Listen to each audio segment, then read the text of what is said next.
The Abbott and Costello program, brought to you by Camel, the cigarette of costly or properly aged tobaccos. See if your throat and your taste don't make Camel a first with you, too. Find out for yourself. Listen to the great rhythms of Will Osborne and his orchestra, the swingy singing of Connie Haynes. And that gallant, chubby little gentleman who, when he walked into Hedy Lamar's dressing room by mistake, politely said...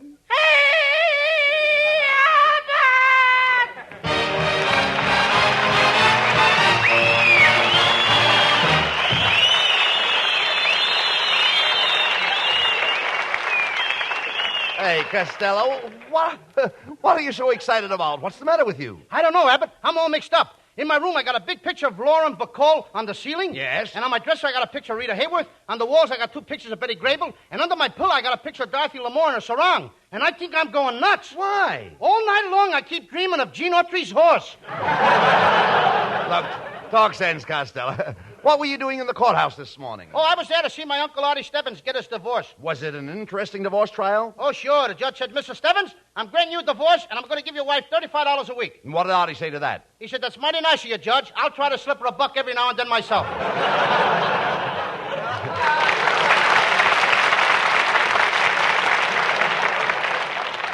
Now, Lou, that was ridiculous. What were the grounds for the divorce? Misrepresentation. She said that before they were married, Uncle Artie told her he was well off. Well, was he? He was, but he didn't know it then. Well, she must have had better grounds than that. What else did she claim? Well, she wanted to get rid of him because he was always getting indifferent. Artie was getting indifferent? Yeah, he was getting in different girls' apartments every night.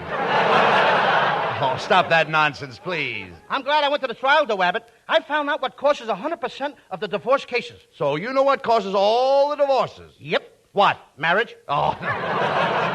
You know nothing about marriage, Costello. Marriage is a great institution. Yeah, but who wants to live in an institution? Costello, marriage is wonderful. Yeah, marriage is like a 3-ring circus. A 3-ring circus? Yep. Engagement ring, marriage ring, and suffering. But how can you Banana! talk... Never mind that.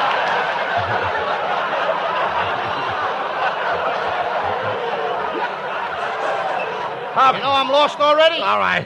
How can you talk like that, Costello? You've never been a husband. In fact, you don't even know what a husband is. Oh, yes, I do. Oh, all right. What is a husband? A husband is what's left of a sweetheart after the nerve has been killed.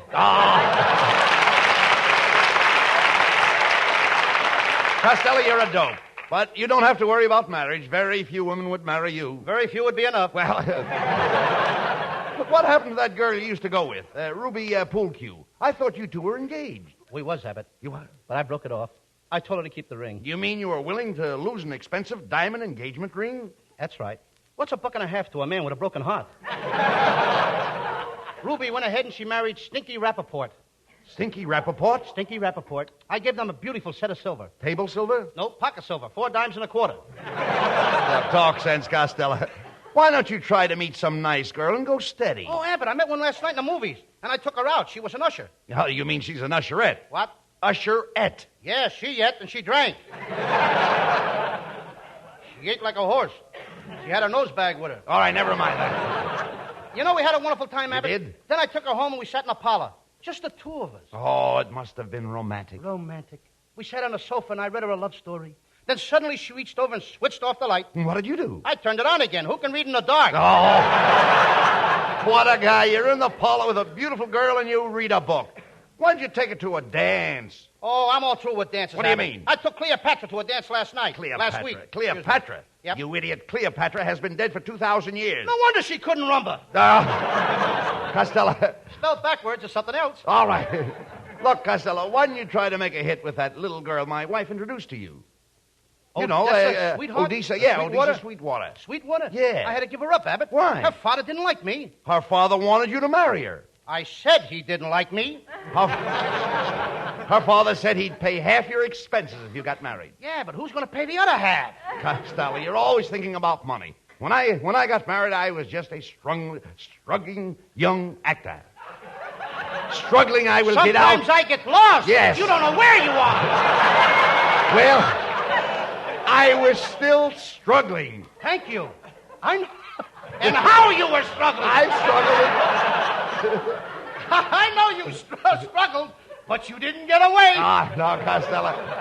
You're an imbecile. You lose all your girls. Look, what happened to your engagement to Tessie Tinfoil? It's broken. Did you break it? Nope. Did she break it? Nope. Then how did it get broken? Well, Tessie told me what her clothes cost, and I told her what my salary was. And when the engagement just sort of sagged in the middle and busted by itself. Costello. Both of us better get glasses. Costello, how did you happen to meet Tessie Tinfoil in the first place? Well, I went down to the bank and drew out my money. Yes. There she was. 5 minutes later, we were engaged. You asked the girl to marry you, and you only knew her 5 minutes? That's right. Abbott, you'd be amazed what you can do when you meet somebody if you don't waste time shaking hands.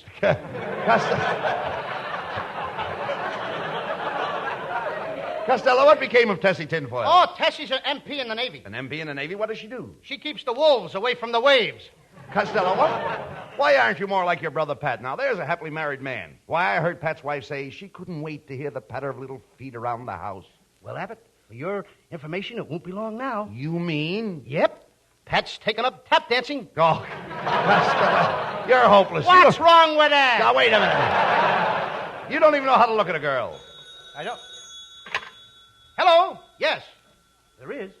That's awful. That guy ought to be ashamed of himself.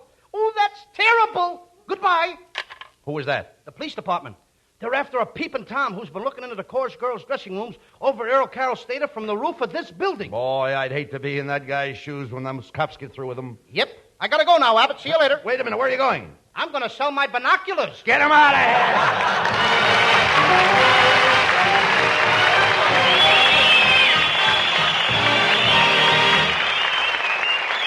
We've been reading some swell war headlines these days, but it's a different tune when you're right there in the middle of it. Well, just picture yourself in those front lines and picture a buddy turning to you and saying, "Hey, got a cigarette?" Would you give him one of yours? And how you would, even if it was the last one in your pack. Well, remember that when you can't get the Camels you want here at home. You're giving your Camel to that fighting Joe who's asking for it. Because billions and billions of Camels go to our fighting men. The service first. Army, Navy, Marines, and Coast Guard, wherever they go in their winning of the war, they have first call on Camels. C-A-M-E-L-S. The service first.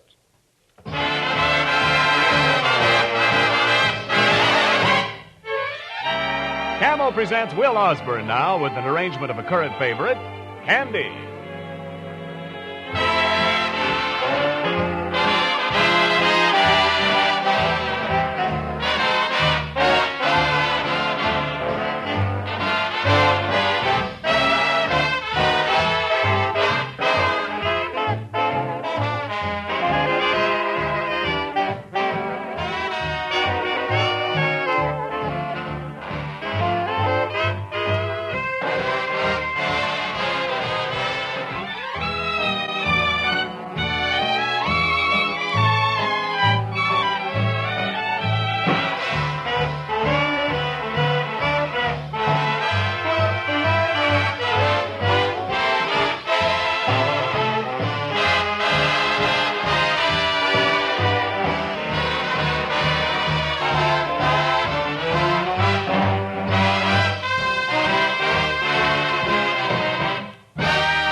Well, Costello, I've arranged a wonderful date for you. My wife fixed it up for you to take our girlfriend out, Emma Fiddlebuster. Emma Fiddlebuster? Not me, Abbott. I took that dame to a restaurant once, and on the way out, the manager searched me. Well, Costello, you have an honest face. Why did the manager search you? Well, he took one look at Emma Fiddlebuster, and he said, if you'll walk out of here with her, you're liable to walk out of here with anything. Oh, how can you say that, Costello? Emma is a blonde, and you'd go out with any blonde. I would not. Name one. Nelson Eddy. Oh. Quiet, Costello. Hey, here comes Emma now. Oh, good evening, Miss Fiddlebuster. Hello, Bud. I believe you know my partner, Lou Costello. Why, yes, it seems to me I met you someplace before, Mr. Costello. Oh, I don't think so. I never go to the zoo. Get the kisser on this kid. Oh, now I remember you annoyed me one whole evening. I never even looked at you. Well, isn't that annoying? And if I remember correctly, you winked at me with your good eye. That one in the middle. Did I try to kiss you? No. Well, then it wasn't me. Tell me, Costello, don't I do something to you? Yes. When I look at you, I turn gray as a sheet. Costello, I think you mean white as a sheet. Abbott, you ain't seen our laundry lately. Oh.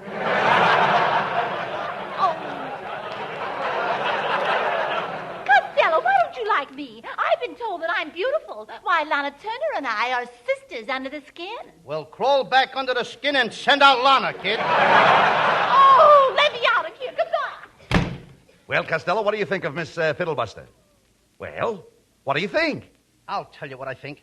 Abbott, if you want to get me a date, why don't you ask Connie Haynes to go out with me? She's wonderful. I love her voice. Connie has a grand voice. Do you like her range? Like her range, I like her whole kitchen.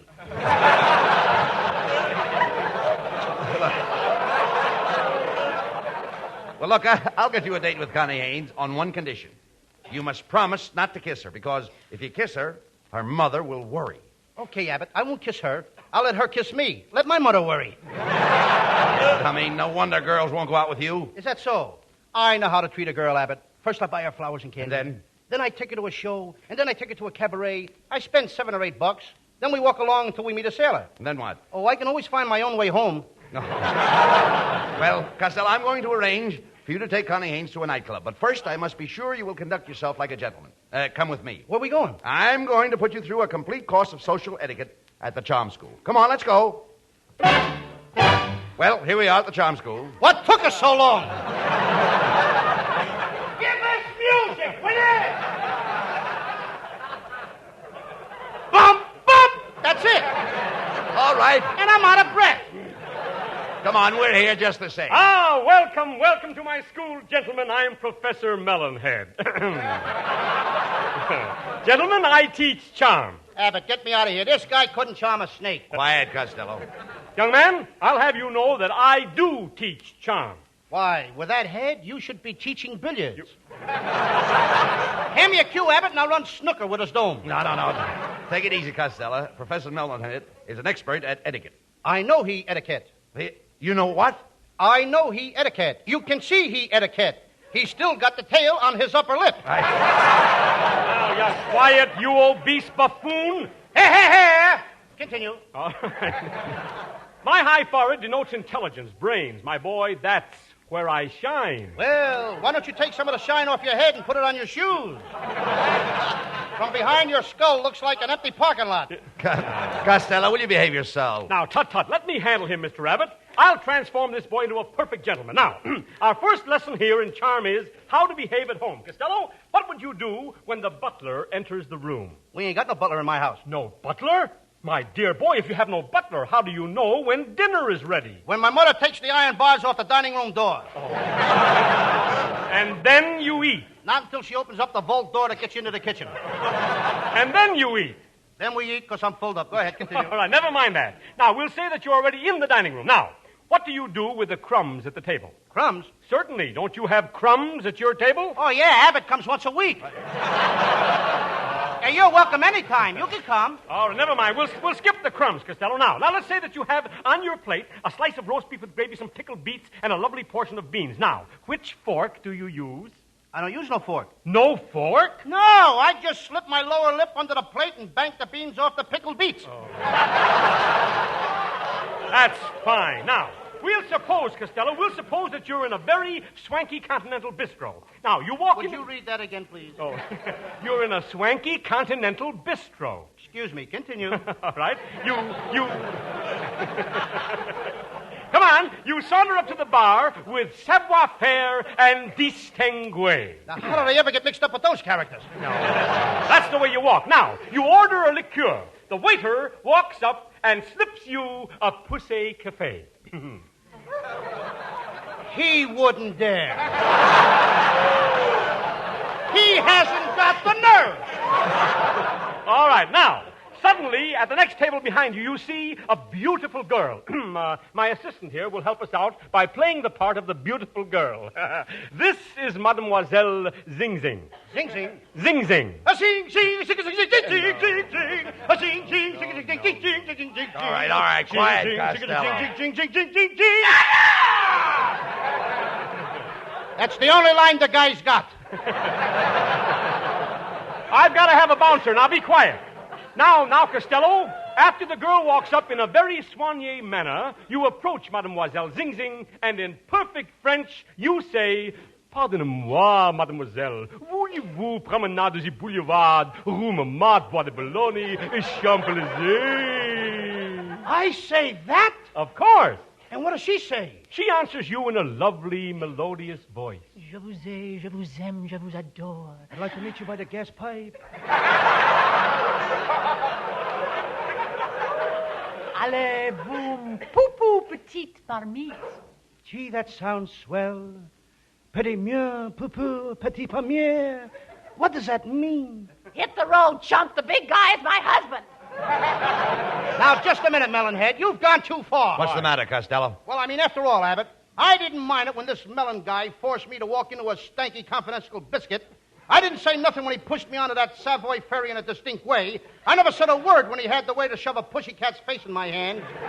But when he makes me poo-poo petite marty between that lovely girl and her husband, he has not only impugned on my good name, but he has cast aspirations on the San Francisco Conference.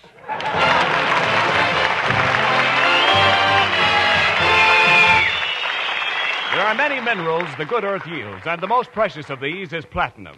To get one single precious ounce takes 190 tons of ore. That's rather like the task of getting the right tobaccos to make Camel cigarettes. The good earth in these United States yields about 1.5 billion pounds of leaf tobacco each year. But only a fraction of this enormous production is good enough to rate the name Camel. It's this platinum quality tobacco, properly aged, that gives Camels their rich, full, incomparable flavor and cool mildness. Camels just wouldn't be Camels if they were made of lesser tobaccos, or if these platinum tobaccos weren't sufficiently aged. So ask for Camels every time you buy cigarettes. C-A-M-E-L-S. War or peace, Camels are still Camels, the cigarette of costlier tobaccos.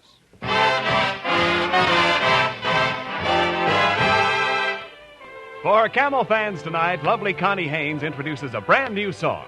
It's Freddie Martin's latest composition, and this will be the first public performance of it anywhere. We hope you will like Hubba Hubba Hoy. Every time the lights are low and you start to kiss me, oh, whoa, boy, a hubba, hubba, hubba, hoy. Every time our fingers touch, I begin to shake so much. Whoa, boy, a hubba, hubba, hubba, hoy. When you get that starry gaze, my eyes begin to leak. I go in a kind of daze, and my heart starts to pound like a G. I can't make the whole thing out. Even in my sleep I shout, whoa, boy, a hubba, hubba, hubba, hoy. Every time our fingers touch, I begin to shake so much. Oh, boy! Hubba, hubba, hubba, hoy. When you get that starry gaze, my eyes begin to leap. I go in a kind of daze, and my heart starts to pound like a G. I can't make the whole thing out. Even in my sleep I shout, Oh, boy! whoa, boy, a hubba, hubba, hubba, hubba, hubba, hubba, hubba, hubba, hoy.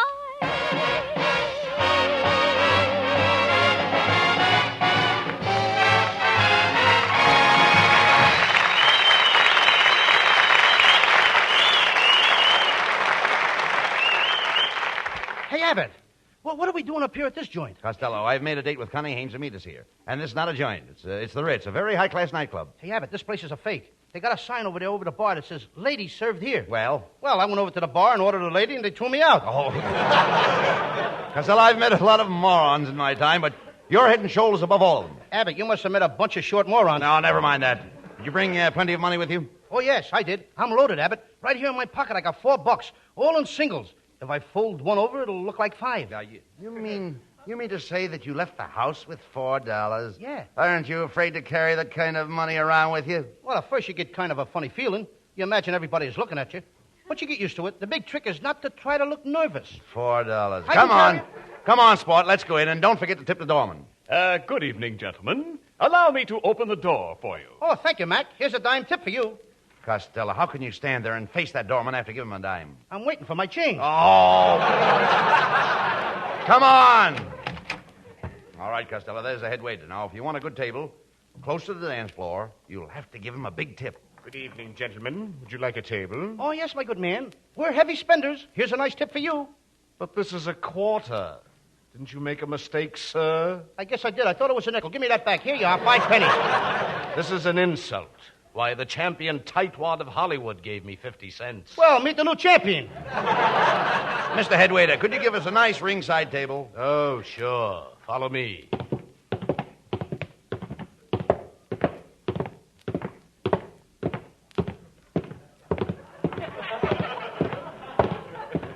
Hey, Abbott, I'm getting tired. Can't we sit down here and rest for a few minutes?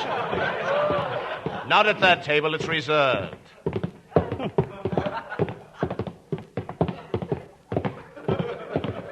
Hey, Abbott, look at that sign over there. Los Angeles city limits. Here you are, gentlemen. Here's your table.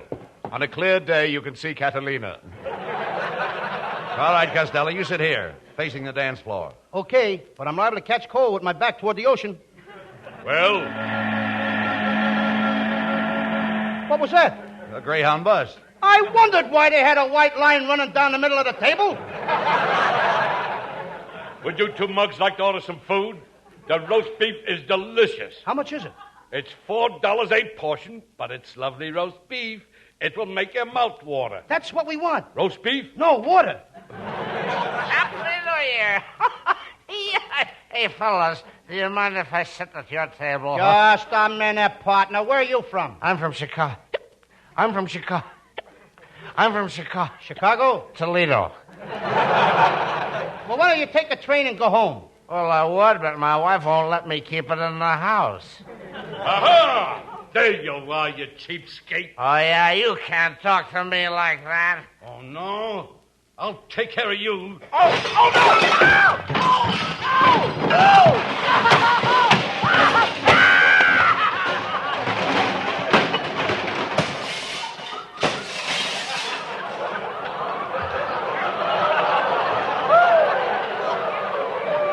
Hey, waiter, what's the idea of throwing that poor guy out like that? What's the idea? Yeah? Why, his bill was $76, and all the cheapskate had was $75.40.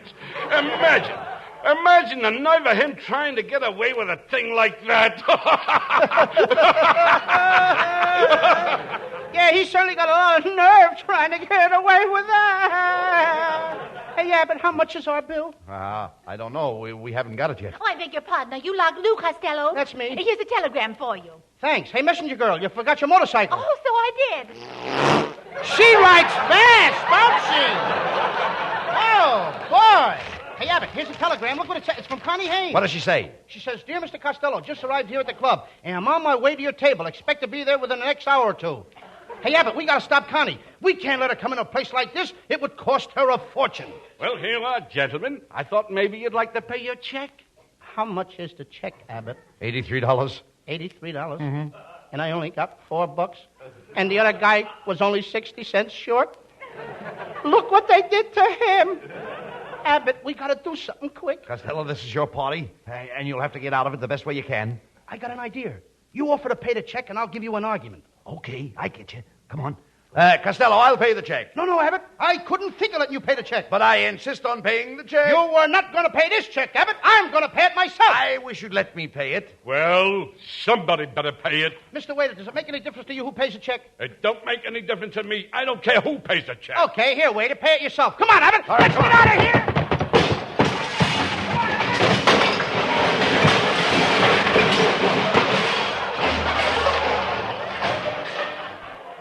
We didn't make it.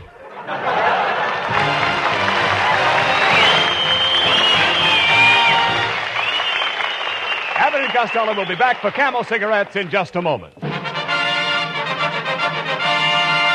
Thanks to the Yanks of the Week. Tonight we salute Lieutenant Joseph W. Wright of Spokane, Washington, just returned to Halloran General Hospital as an exchange prisoner after a year in a German prison camp.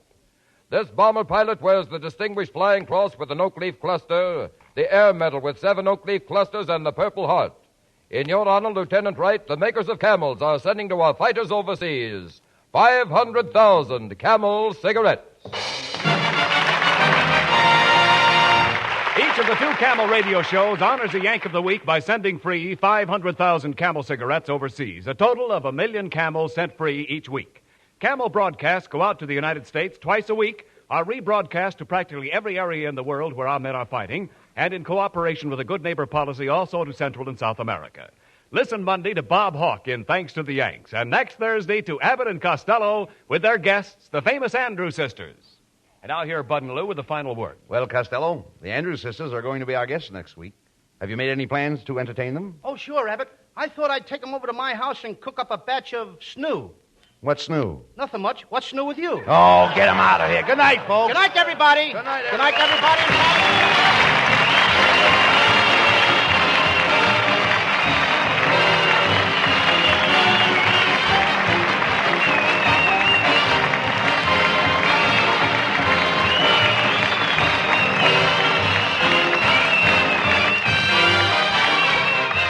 Yes, folks, be sure to tune in next week for another great Abbott and Costello show brought to you by Camel Cigarettes. And remember, Camels are worth asking for every time. See for yourself how Camel's mildness, coolness, and flavor click with you.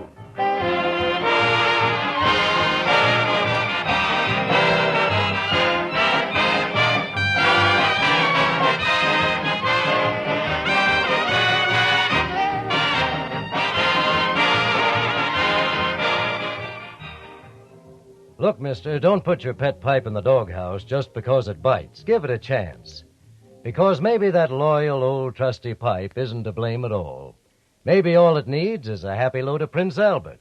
That smooth, swell smoking tobacco with all the rich, full-bodied He-Man tobacco flavor left in and the bite taken out. Yes, sir, taken out by a special no-bite treatment that makes Prince Albert as gentle to your tongue as the sound of a dove cooing to its mate. Also, Prince Albert is crimp cut, which means firm, tidy packing, easy drawing, and even burning right down to the bottom of the bowl. And a bargain, say, just about 50 pipefuls per package. Saturday night, be sure to listen to Prince Albert's Grand Ole Opry. For nearly 19 years, bringing the real, authoritative American folk music and fun to Southern radio audiences, and now broadcast coast to coast. Remember Grand Ole Opry every Saturday night on NBC.